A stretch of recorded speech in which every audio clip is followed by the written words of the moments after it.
Welcome to the Art Lady channel. Today I am making up some quiches, and these were simple to make for breakfast, just a simple quick morning, Sunday morning breakfast. I had two small pie shells in the freezer, so I wanted to use them up. But if you have one deep dish pie shell, you could put all of this into one quiche and just adjust the bake time. But I hope you enjoy the recipe and let me know in the comments how yours came out.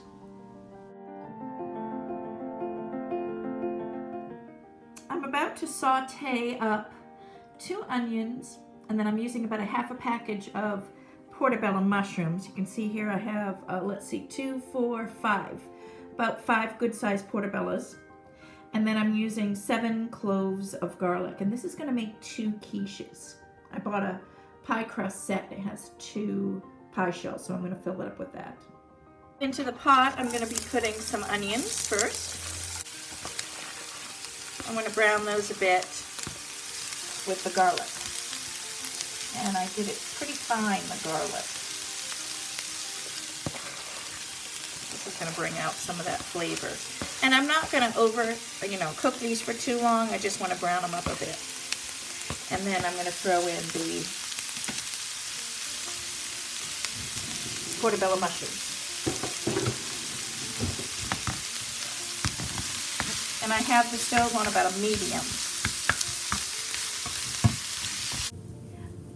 While the onions are cooking, I just popped the pie shells in the oven, and these were just pre-bought pie shells. And I'm going to be cooking those for about 10 minutes in a preheated oven. Now the onions are starting to brown up, so I'm going to go ahead and put in my mushrooms.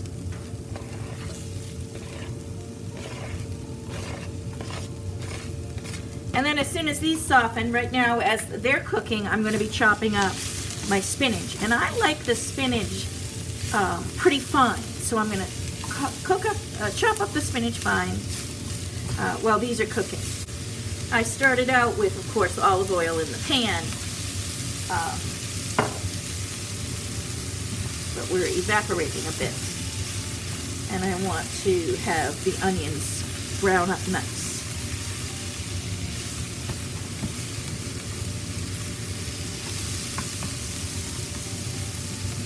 And the mushrooms don't take long. Okay, so they've browned up nice, and I'm just going to transfer this into a bowl. And I'm going to stir fry very quickly, just so that it slightly wilts. I'm going to do my spinach. Just put a little bit of this olive oil in.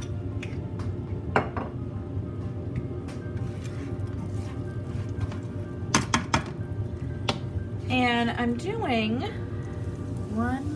about 2 cups of spinach. And I'm going to add a little bit more actually, because as it wilts down, this will wilt down quite a bit. So while this is wilting down, I'm going to chop up some more. So I'm using the whole package of this baby spinach here. So this is a 5-ounce package of the organic spinach. And I want as much spinach as I can get in that quiche without being overpowering. And I'm adding the last bit of spinach to the pan. And it's really condensing down. And I saute it first because otherwise it overflows my pie pans because I put so much spinach in. And I prefer lots of spinach for health reasons. And you can see it condenses down quite a bit. I'm going to now start filling the bowl with eggs, and we're going to start cracking them. And I'm using some cage-free eggs here, and they're organic. So I'm going to add them to my bowl.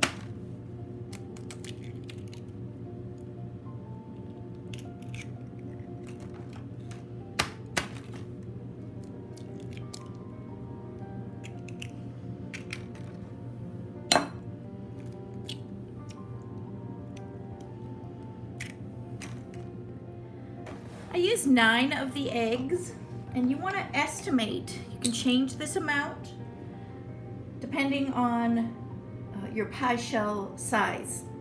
And these seem to be a bit smaller, so I'm only going to be using the 9 eggs for both pie shells. Sometimes you get the big deep dish ones, so you want to estimate how many eggs you're adding.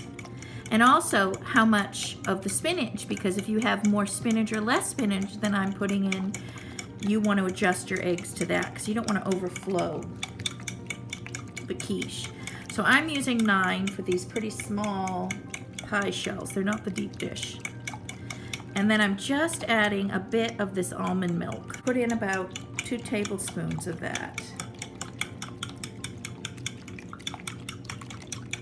And this should be enough for both quiches.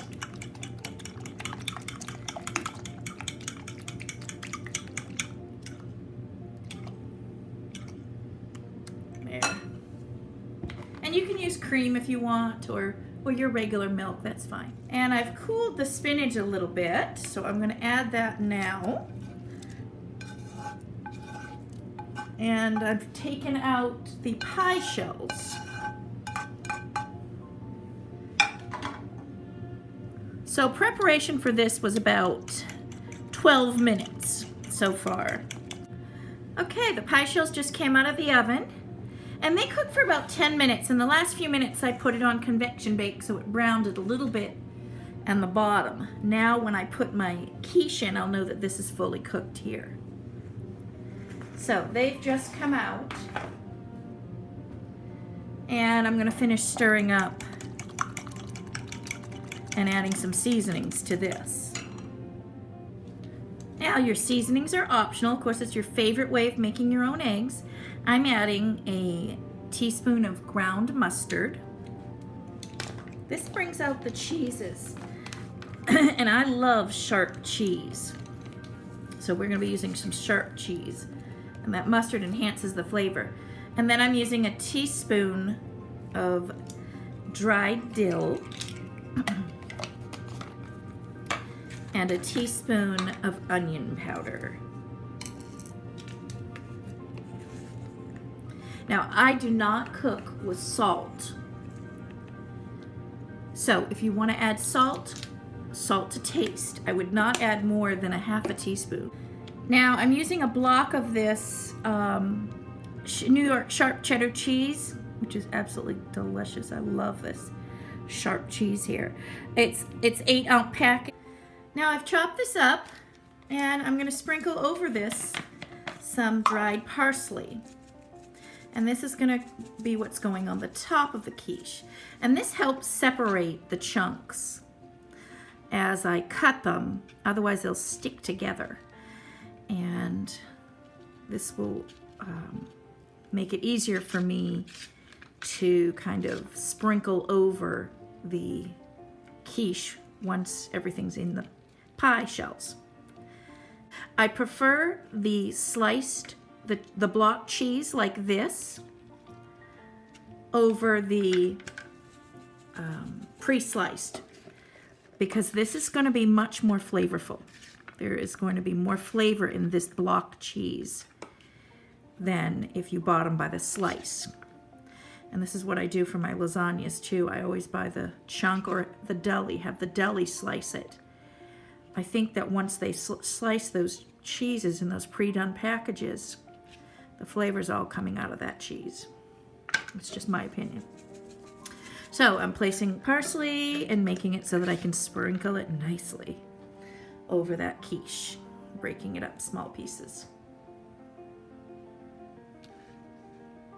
All right, as I give the eggs a good stir, I'm placing equal amounts in the pie shells. And actually, this looks perfect for both pie shells. That way we don't have it overflowing all over our oven. There, that looks great.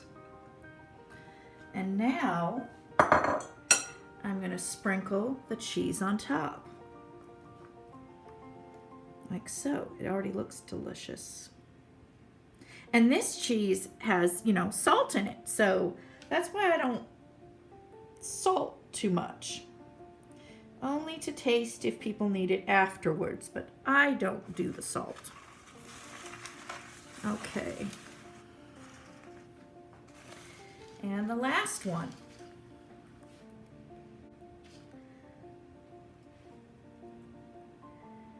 And there it is. That looks delicious. So in the oven it goes. I'm getting my quiches ready to go in the oven, and I formed an aluminum foil tent on the top of the quiche. I made sure that the aluminum foil does not touch the centers of the quiche, and I have a little bit, probably it's about 1.5 to 2 inch gap in the center.